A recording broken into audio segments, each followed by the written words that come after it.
സത്യം പറഞ്ഞാൽ ഒരു ഉപദ്രവകാരിയല്ല. ഇവൻ മരത്തിന്റെ മണ്ടേ കയറുന്നത് ഇവൻ ഏറ്റവും ഇഷ്ടപ്പെട്ട ഭക്ഷണം ഈ പഴവുണ്ണി എന്ന് പറഞ്ഞ സാധനത്തെ പിടിക്കാൻ മരത്തിന്റെ മണ്ടേ കയറി പോകുന്നത് പഴവുണ്ണി. ഇത് നമ്മൾ ആൾക്കാർ കൂടാതെ ശല്യപ്പെടുത്തായിരുന്ന അവത് താനെ ഇറങ്ങി ആറ്റിലോ പുഴയിലോ അങ്ങ് പോകും. പിന്നെ ഇന്ന് വരെ ഇത് ആരെയും കടിച്ച് അങ്ങനെ മാംസം എടുത്തായിട്ടോ അല്ലെങ്കിൽ മാരകമായിട്ട് ആക്രമിച്ചതായിട്ടോ ഒന്നും ഒരു റിപ്പോർട്ട് നമുക്കിവിടെ ഇല്ല.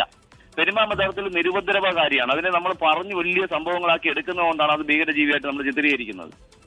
അല്ല, ഇതൊന്ന് കെട്ടിപ്പിടിച്ചു കഴിഞ്ഞാൽ കാലും കയ്യോ ഒടിഞ്ഞു പോകുന്ന പറയുന്നത്. ഇല്ല, അങ്ങനത്തെ ഒരു കഥ. എന്റെയൊക്കെ കാലിൽ ഞാനിപ്പോ 1100 പെരുമ്പാമ്പളെ പിടികൂടിയിട്ടുണ്ട് ജീവിതത്തിൽ ഇതുവരെ. എനിക്ക് എന്റെ ദേഹത്തിന്റെ കരുത്തിൽ ചുറ്റിയിട്ടുണ്ട്, എന്റെ വയറ്റിൽ ചുറ്റിയിട്ടുണ്ട്, എന്റെ കാലിൽ ചുറ്റിയിട്ടുണ്ട്.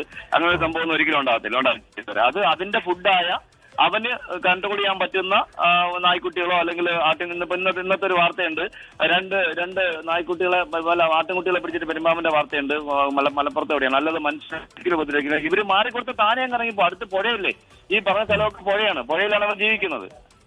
അല്ല ചേട്ടാ, എന്ന് പറഞ്ഞാൽ നമുക്കിപ്പം അനങ്ങാതിരിക്കാൻ പറ്റും.